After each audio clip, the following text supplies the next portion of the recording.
The year was 1983, and the sun over southern Florida burned softly through a pale blue haze that morning when 22-year-old Lisa Monroe vanished.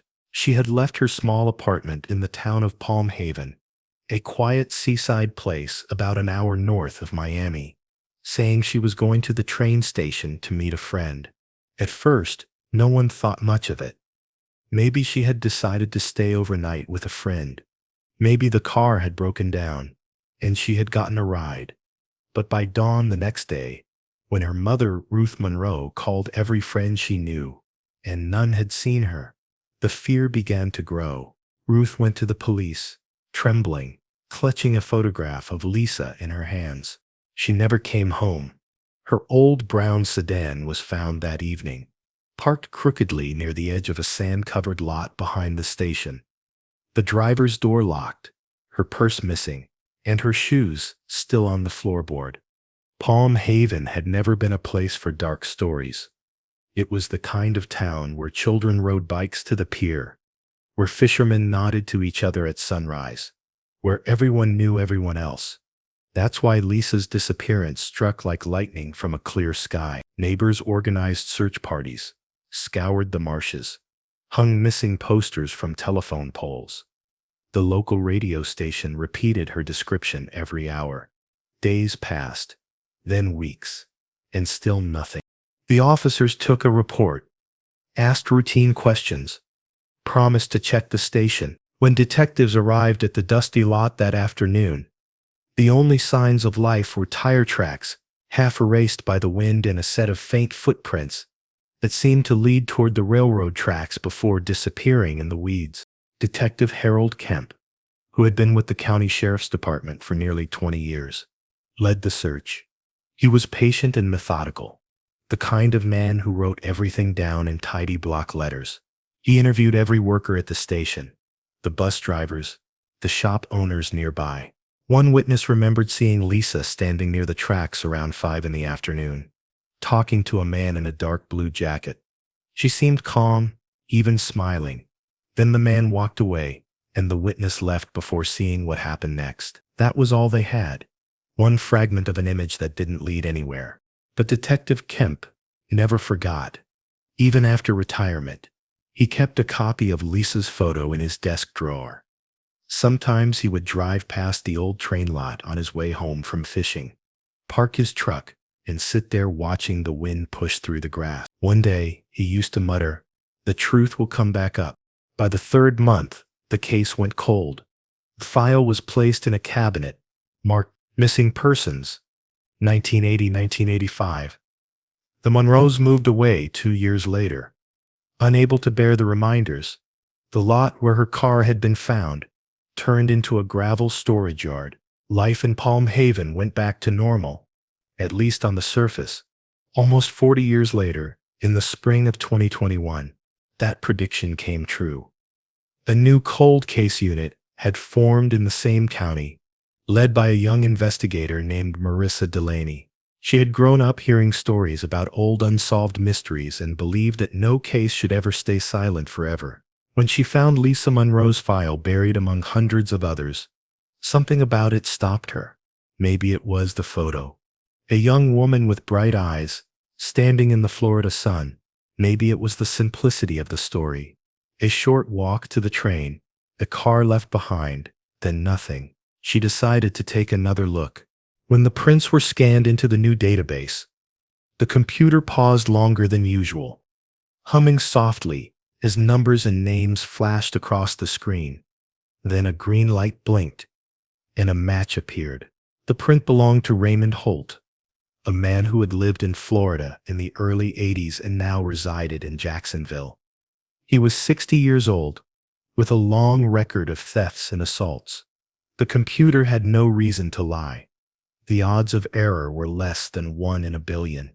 Marissa felt her pulse quicken. She double-checked the old report and saw that Holt's name had never been mentioned. He wasn't part of any interview. He had been a stranger to the investigation. She called her captain, and within hours, the case that had slept for nearly 4 decades was alive again. The evidence box was dusty but still sealed. Inside were black and white photos of the car, some fibers sealed in paper envelopes, a set of fingerprint cards marked unidentified, and the old typewritten reports, signed by Detective Kemp. Marissa brought the box to the lab. Technology had changed so much since 1983 that even a faint trace could now speak loudly. Detective Delaney stood outside the station that night, the same place Lisa Monroe had last been seen, and listened to the sound of the trains rolling past. The wind smelled of salt and rust. Somewhere in the distance, a bell clanged. She closed her notebook and whispered, "We found you, Lisa." By summer, detectives were on the road to Jacksonville. They found Holt, living in a small apartment above an auto repair shop. Quiet, reclusive, working odd jobs. When they showed him the warrant, he didn't argue. He just stared at the floor and said, "That was a long time ago." News of his arrest spread quickly through Palm Haven. People who had been children in 1983 watched the evening broadcast in disbelief. "I never thought they'd solve that," one woman said on camera, shaking her head. "I thought she just vanished forever." The headline read, "Florida 1983, Cold Case Solved, Arrest Shocks Community." But even as the arrest brought relief, questions swirled. Why had Holt been there that day? What had really happened in those final minutes? Was there more to the story than anyone realized? The town of Palm Haven hadn't seen this kind of attention in decades. Reporters camped outside the county courthouse, their cameras catching every flicker of movement, every doorway, shadow where rumor might hide. For the first time in 40 years, the name Lisa Monroe echoed again through every home, every diner, every street, where the summer air still carried the scent of the ocean and orange blossoms. People who had known her only faintly now spoke as if she'd been their sister. People who had forgotten suddenly remembered too much. For the people of Palm Haven, the answers were just beginning. The fingerprints had come from the inside of the car door. The handle, specifically, back then, it was smudged and partial, useless without today's computers. But now, it was undeniable. Raymond Holt had touched Lisa's car. The real question was, when and why? Detective Marissa Delaney spent her days combing through old witness statements, listening to the creased cassette recordings made by Detective Harold Kemp back in '83. His voice came through faint and crackling, steady but weary. "We're looking for a young man, dark hair, medium build, possibly driving a pickup," he said on one tape. "We think she might have gotten into his vehicle willingly." The tape ended with a sigh, the scrape of a chair, and a soft, defeated click. Marissa wished she could talk to Kemp himself, but he had passed away in 2010, leaving behind a modest obituary and a note his daughter had once mentioned, something about the Monroe case being his unfinished story. She wondered if he would have believed what technology had finally uncovered. When detectives brought Holt into the interview room, he looked older than his years, his skin weathered like old paper, his hair gone gray and thin. He sat still, his hands folded, a faint tremor running through his fingers. "Raymond," Marissa began softly, sliding a photo of Lisa across the table. "Do you know who this is?" He looked down at it for a long moment before nodding once. "I remember her," he said. "She used to come by the station, bought a ticket once." "Do you remember the day she disappeared?" He hesitated. "I remember that day being hot, real hot. I was fixing cars near the lot. She came over asking if I knew when the next train was leaving. She was polite. Then she left." He paused, swallowing hard. "That's all I remember." Marissa studied his face carefully. There was no defiance there, no arrogance, just exhaustion. But she had heard that tone before. People who had carried secrets for decades learned to speak in half-truths. His eyes flicked up. "That's not possible. I never touched her car." The silence stretched thin between them, humming with the weight of 40 years. You left your fingerprints inside her car, Raymond. Piece by piece, the puzzle started to fit. When Holt's lawyer arrived, the interview ended. But Marissa knew the truth was close. The forensics team continued their work, scanning old evidence with new methods. Under the fabric samples collected from the back seat of Lisa's car, they found something no one had noticed before. A single golden thread, smaller than a hair, caught in the upholstery.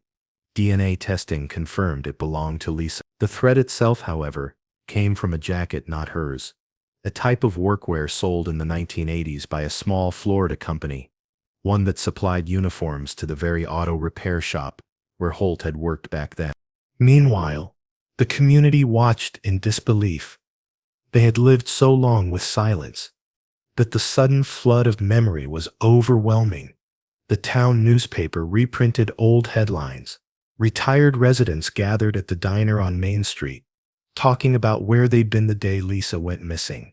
She was such a sweet girl, said one woman, stirring her coffee absently. Always smiled at everyone. I can't believe he was right there among us. Marissa returned to the station that evening, long after the others had gone home. The evidence board glowed softly under the fluorescent lights, covered in photographs, maps, timelines. She pinned the new DNA report beside the old case photo. Lisa, smiling in the sun, unaware that this image would become eternal. The old sheriff, now in his 80s, shook his head. We looked everywhere for that car. If I'd known then what we know now. His voice trailed off. The regret in his eyes said the rest. Sometimes she wondered if justice after so long could ever truly be justice. Could a community that had built decades of peace on silence now bear the truth? Could Lisa's family, wherever they were now, find peace in knowing what had happened to her? Or would it open old wounds too deep to heal? The next morning, the lab called with a new result.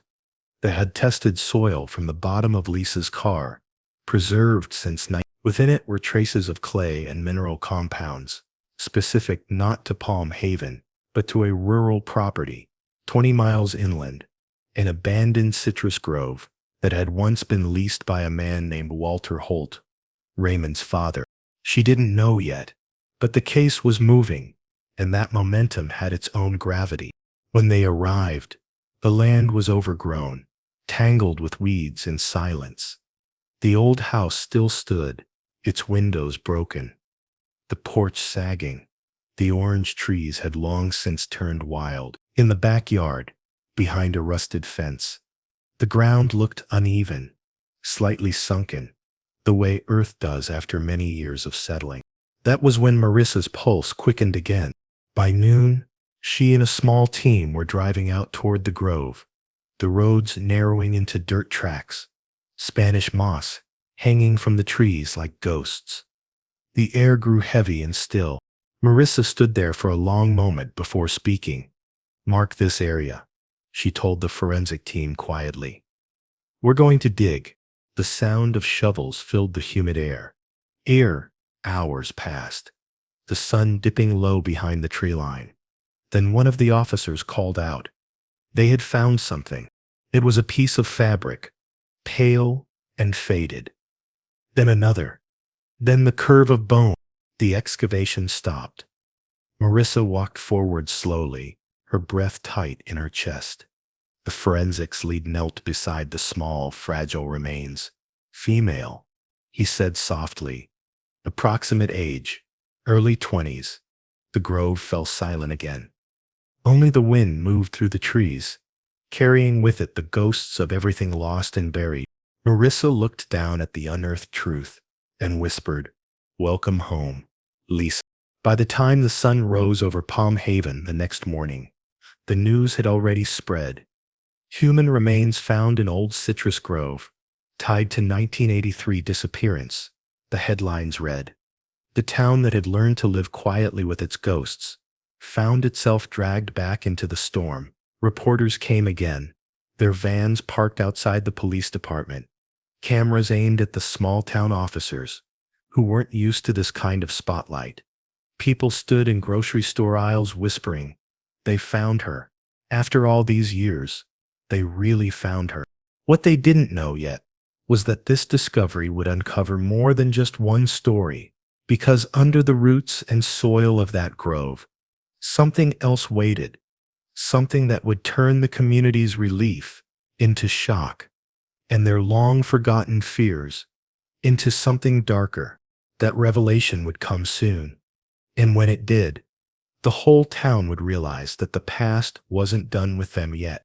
But the part that unsettled Marissa most came from the soil samples around the remains. There were trace elements that didn't belong there: paint flakes, rusted wire, and small fragments of another kind of fabric, all together, dark blue and coarse, like old denim. It wasn't from Lisa's clothes, nor from the soft cotton of her summer dress. This was something else, something industrial. Detective Marissa Delaney hadn't slept. The night after the discovery, she stayed at her desk, reviewing every report, every photograph, every unanswered question. The remains found in the grove were confirmed female, matching Lisa Monroe's approximate height and age. The coroner's preliminary examination revealed what they all dreaded: signs of blunt force trauma to the skull. It hadn't been an accident. Lisa hadn't just vanished. She had been killed. When the forensic team cataloged the items, one piece caught everyone's attention: a rusted keychain ring, half buried beside the remains, with two small keys still attached. One of them bore an engraving that read Holt Automotive Services. Marissa stared at the keys in silence. It wasn't just evidence anymore. It was connection, proof that Lisa Monroe's final moments were tied directly to the man now sitting in a county jail cell. The next morning, she went back to see Raymond Holt. He looked even older now, as if the weight of the past had pressed down on him overnight. His lawyer sat beside him, silent. Marissa placed a photo of the keychain on the table. "We found this where Lisa's body was buried," she said quietly. "Can you explain that?" "Yes." He looked at the photo for a long time, his eyes blank, and then whispered, "That's my father's old shop. You used to work there," she said. "Did Lisa ever go there?" "No," he said quickly, then hesitated. "I mean, I don't think so." "Raymond," Marissa leaned forward, "you were seen talking to her the day she disappeared. Your fingerprints were in her car, and now we found your keys buried next to her body. Help me understand why." The words hung in the air, like a sudden thunderclap. Marissa's heart thudded once, hard. "Who?" she asked. He looked up at her, his hands shaking. "I didn't kill her," he said, his voice trembling. "But I know who did." He swallowed. "My father." He nodded slowly. "He wasn't right, not even back then. He'd get angry at me, at everyone. I didn't tell the police because I was scared. He told me if I said anything, I'd end up next to her, and I believed him."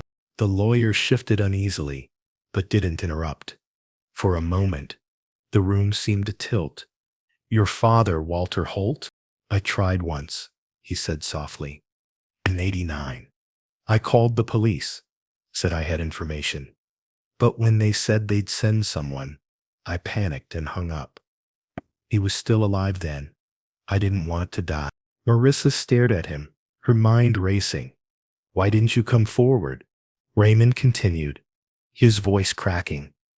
"That day she came by the shop. Her car was stalling. Something about the alternator.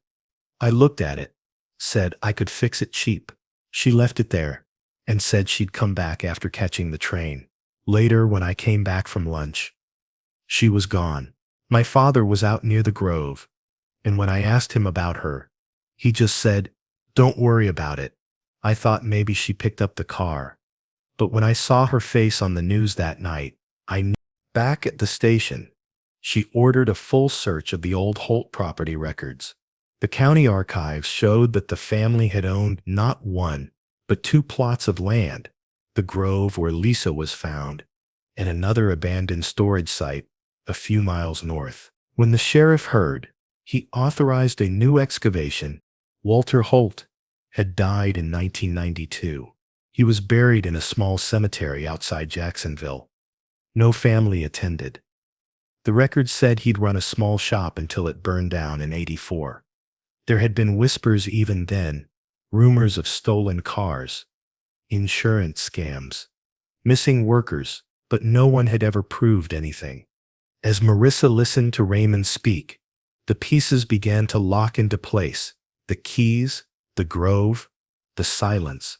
She realized that Lisa's death might have been part of something much bigger than a random act of violence. 2 days later, under a gray Florida sky, the team began digging at the second property. The ground there was different. Hard-packed, untouched for years. Hours passed, with no results. Then, late in the afternoon, one of the technicians called out. The bones were older, more decayed, and scattered in a way that suggested they had been there long before Lisa Monroe disappeared. Near the skeleton, they found a rusted belt buckle engraved with the initials E. They had found another set of remains. The discovery changed everything. What began as a single unsolved case had just opened the door to a string of disappearances no one had ever connected before. Marissa's blood ran cold. She flipped through the cold case files that had come up in her research and found a match. Earl Danner, a 28-year-old drifter who had gone missing in 1978. After telling friends he'd been working odd jobs for a mechanic named Walter Holt. When the news reached Palm Haven, the community's shock deepened into disbelief. Lisa Monroe's killer wasn't just a man from town. He was part of a quiet history of violence that had hidden behind ordinary faces and small-town manners. That night, Marissa drove out to the edge of the grove again. The sky was heavy with clouds, the air thick with the scent of rain. She stood where they had unearthed Lisa's body, looking at the empty space left behind, the hole that seemed to reach into the earth's memory. 40 years, she whispered. And all this time, the truth was waiting right here, but something still didn't fit. Raymond's confession explained how Lisa died, but not why the case had stayed buried for so long. Someone else had to have known. Someone had helped hide it, and Marissa was going to find out who. The following week, Palm Haven seemed suspended in a strange kind of silence. The kind that comes after too many truths have been unearthed too quickly. The Holt property was cordoned off, investigators combing through every inch, while reporters huddled along the roadside hoping for another headline. The townspeople avoided eye contact at the diner and hurried through grocery aisles, as if afraid their conversations might somehow summon another ghost from the past. Because, in Palm Haven, secrets didn't stay buried forever.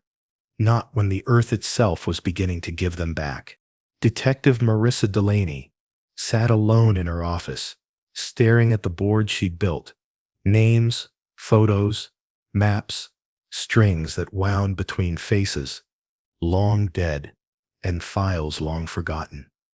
Lisa Monroe, Earl Danner, Raymond Holt, Walter Holt, each connected by invisible threads that led back to the same place.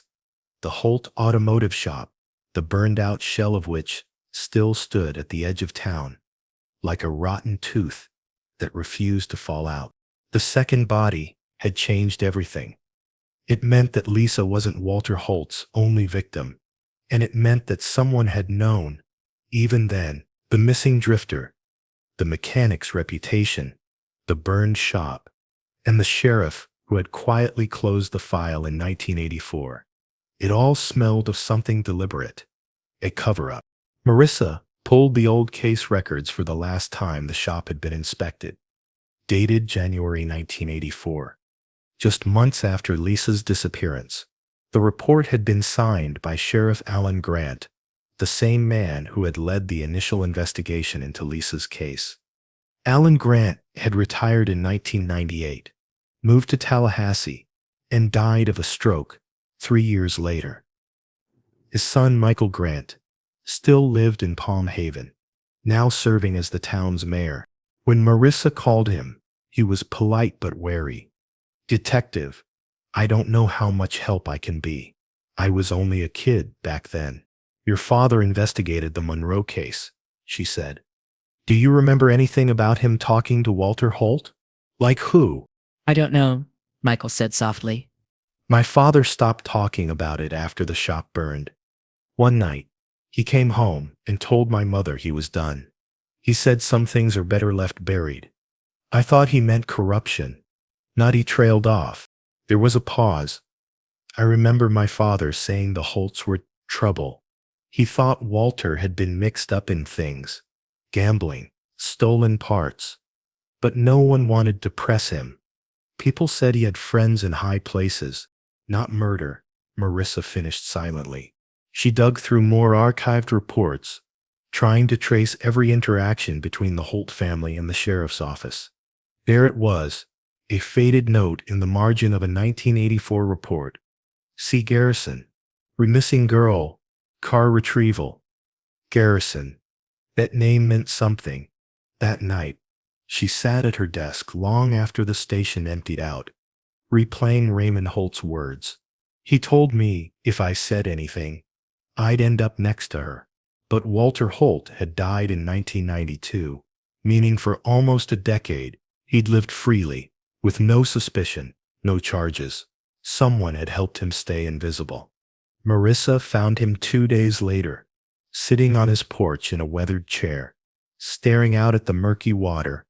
His hands trembled when he reached for his glass. "Lisa Monroe," he murmured when she mentioned the case.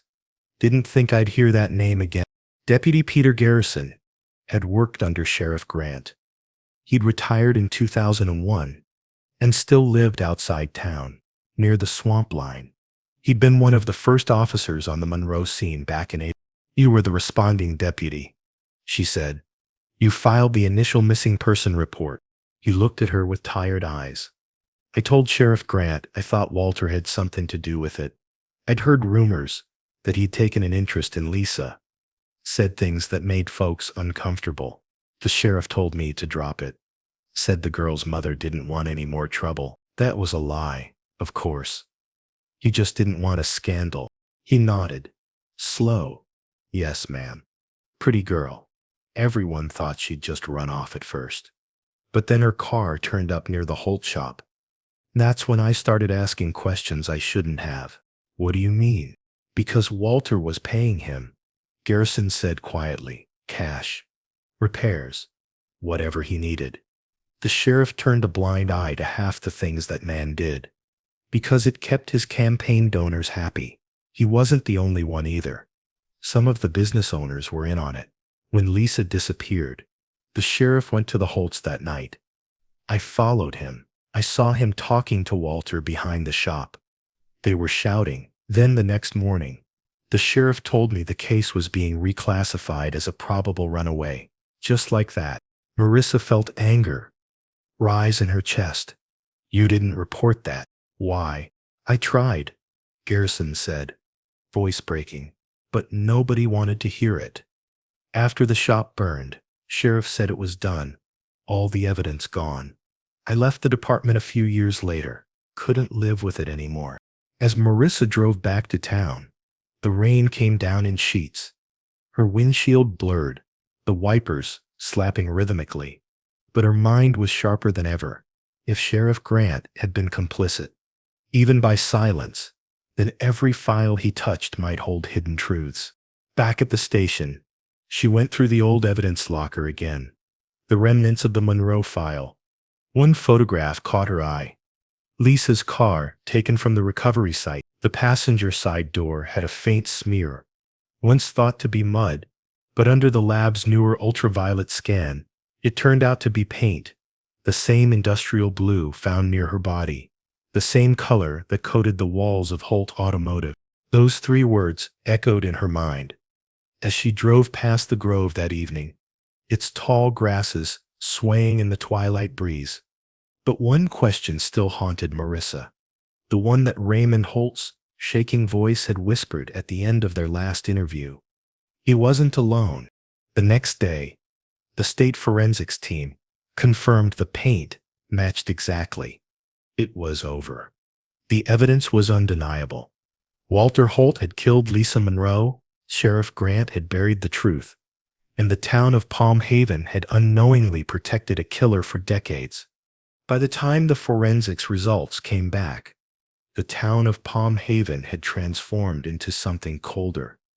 Neighbors spoke in whispers, locking their doors earlier than usual, the Holt name once again hanging heavy in the air. The news had already broken. 1983, murder of teen girl, solved after 40 years. But for Detective Marissa Delaney, the case didn't feel solved. It felt half-finished, like a story missing its last, most dangerous chapter. And as the sun disappeared behind the pines, Marissa felt it, that faint, cold sensation of being watched. Someone had helped Walter bury Lisa, someone still alive. She kept hearing Raymond Holt's voice. He wasn't alone.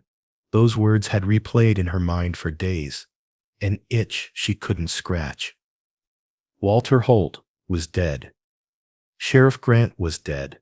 But secrets don't die that easily. They just wait for someone bold or foolish enough to pull them back into the light. Marissa decided to visit Raymond again. He'd been released from questioning, but remained under quiet observation. When she knocked on his small farmhouse door, he looked smaller than before, as if the confession had aged him decades. "You said your father wasn't alone," she said softly, as he poured weak coffee into mismatched mugs. "Tell me what you meant," he exhaled, voice trembling. "It wasn't just my father. The night he killed Lisa, there was someone else there. Another man. Every day," she admitted. Raymond's eyes darted toward the window, then back to her. "You ever feel like someone's still watching you after 40 years? Like the past just sits in the corner, waiting?" "Who?" Marissa's pulse quickened. "Do you think he meant he helped bury her?" I didn't see his face, just headlights through the trees. Then voices, one angry, one scared. I heard my father say, "You deal with the car, I'll deal with her." Then the sound of digging. The next morning, her car was gone. Sheriff Grant showed up the day after, told my father he'd taken care of the rest. I thought he meant the case, but now he trailed off, gripping his mug so tightly it rattled. After leaving Raymond's house, Marissa drove straight to the old junkyard, off Route 16 property that once belonged to the town's retired mechanic, Earl Danner, the same man who'd originally claimed to have seen Lisa arguing with someone the night she vanished. Danner had died in 2005, but his son Chuck Danner still ran the place.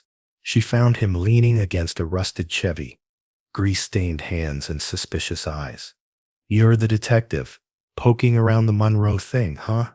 he said, smirking. "You're about 40 years too late." "I think he meant he helped hide her," Raymond whispered. "And I think someone else made sure he never said another word." "Maybe," Marissa said evenly. "But I think your father wasn't honest about what he saw that night. That maybe he didn't just see something. Maybe he helped someone." Chuck's expression hardened. "What are you implying?" He laughed, but there was no humor in it. "My old man was a drunk, not a killer. Maybe not. But he had debts. Walter Holt was known to trade repairs for favors, wasn't he?" Chuck stopped laughing. His eyes flicked to the far end of the yard, where an old storage shed sat half-collapsed under vines. "What's in there?" Marissa asked. She stepped closer. "You mind if I take a look?" "Junk," he said too quickly. "Not yet." He stared at her, then muttered, "You should leave this alone, detective. Some things don't need digging up." His jaw tightened. "You got a warrant." In the ashes, they found a metal lockbox, warped by heat. Inside was a single photograph, black and white, edges curled. It showed Walter Holt standing beside Sheriff Grant, both younger, smiling proudly in front of a sign that read, and in the background, half hidden behind the sheriff's cruiser, was another face, one that made Marissa's stomach twist. But by the time she returned the next morning with a warrant and a forensics team, the shed was gone, burned overnight. The fire department found accelerant on the ground and tire tracks leading away. Whoever wanted those secrets buried wasn't finished yet. It was Earl Danner. She leaned closer, noticing something else. Grant's hand resting on Danner's shoulder, casual but firm, like a silent command. That photograph told a story no report had ever dared to write. Walter Holt might have been the one who killed Lisa Monroe, but Grant and Danner had made sure no one ever found out. That night, Marissa sat alone in her car outside the Danner property, headlights off. The swamp hummed with crickets, the kind of sound that filled every gap in silence. She thought about how many people had kept quiet over the years, how guilt had passed down through generations like a curse. When she finally started the car, her phone buzzed. It was Raymond Holt. His voice was panicked. "Detective, you have to come quick. They're here. Someone." Marissa hit the gas, tires spitting gravel as she sped toward his house. The night was thick, fog curling over the fields. When she arrived, the front door was open, swinging in the wind. Inside, the kitchen light flickered. Coffee spilled across the table. Raymond's chair was knocked over. The line went dead. "You should have stopped." Marissa's breath caught. Outside, in the distance, she heard an engine start, a low growl fading into the dark. And on the wall, written in shaky black paint, were 4 words. The ghosts of 1983 weren't done yet. Detective Marissa Delaney hadn't slept since. She stood in the empty living room, the sound of cicadas pressing in through the broken window. The air smelled like gasoline and damp wood. Whoever had taken Raymond knew exactly what they were doing. Careful, quiet, leaving no fingerprints, no witnesses, just fear. The night Raymond Holt disappeared, Palm Haven lost the last of its sleep. Police cars filled the narrow streets, red and blue lights, painting the oak trees with dread. Reporters hovered again, hungry for details, but there weren't many to give. The back door had been forced open. Raymond's truck still sat in the drive, keys in the ignition. The only thing left behind was that message on the wall. She should have stopped. Chuck Danner. For days, she worked through every file, every interview, every name tied to the case. She kept coming back to one pattern, the way the same men had surrounded Lisa Monroe's disappearance.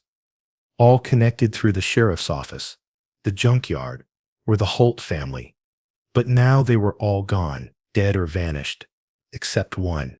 He'd been evasive, defensive, too quick to deflect questions about his father, and the fire at his property too convenient.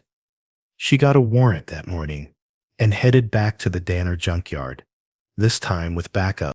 The sun was high, the Florida heat shimmering off the metal heaps. The air smelled of rust and oil. Chuck stood near the garage, smoking, his face calm in a way that made Marissa uneasy. "Morning, detective," he said, flicking ash onto the dirt. "You bring a whole parade this time. Where's Raymond Holt?" she asked. He raised an eyebrow. "The old man? Haven't seen him. Why? You set that fire, didn't you?" He smiled faintly. "You're grasping, detective. Sometimes fires just happen." "Then tell me." Chuck's smirk vanished. For a long moment, he said nothing. Then he stubbed out his cigarette and whispered, "You think you've figured it out, but you don't know half of it." Marissa stepped closer. "You were there in 1983, weren't you? You helped your father move the car. You helped Sheriff Grant bury that girl." Marissa's stomach turned. "What?" He laughed, a dry, empty sound. "You want the truth? My father didn't just help bury her. He watched her die." Chuck's voice dropped, almost a whisper. "Walter Holt didn't act alone that night. My father owed him money. He thought if he helped, the debt would disappear. He told me later they were supposed to scare her, not kill her. But when she fought back, Holt lost control. Sheriff Grant showed up after, told them to make it look like she ran off. They buried her out there in the grove and torched the shop. Grant promised to protect them both. And you? Marissa's chest felt tight. Then why burn the shed now? Why take Raymond? I was 15. I saw everything from the truck. My father made me swear I'd never tell.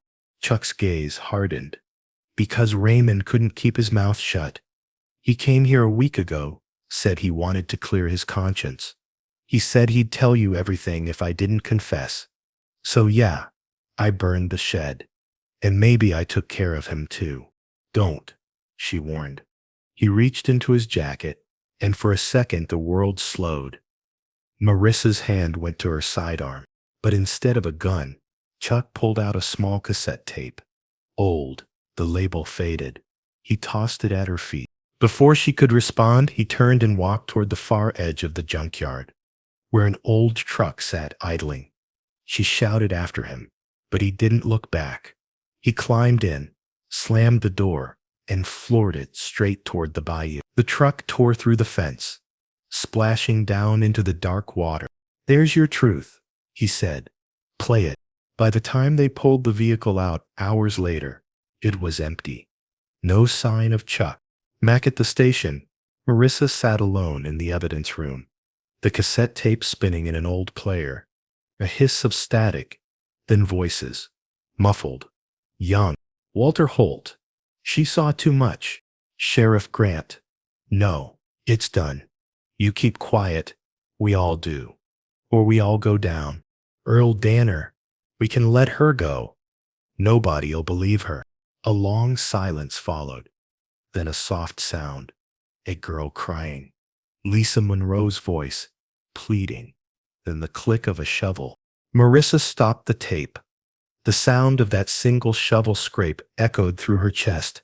40 years of lies, sealed with 3 men's silence. She turned the evidence over to the state attorney. Within weeks, the case went public again. This time not as an unsolved mystery, but a story of corruption, greed, and small-town complicity. The official line was that justice had been served, but Palm Haven didn't celebrate. It mourned. Months later, when the media finally left, Marissa drove one last time to the orange grove. The dirt was uneven now, marked by the new memorial that read, Lisa Monroe, 1966-1983. Finally found. She stood there, as the evening breeze rustled through the trees, carrying the faint scent of blossoms and decay.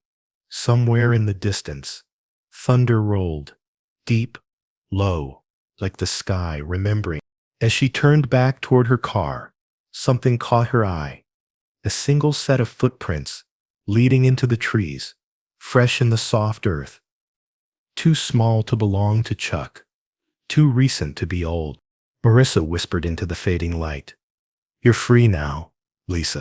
She took one last look at the grove before walking away, the sun slipping behind the horizon. Some ghosts, she knew, don't haunt you because they're angry. She froze, scanning the shadows.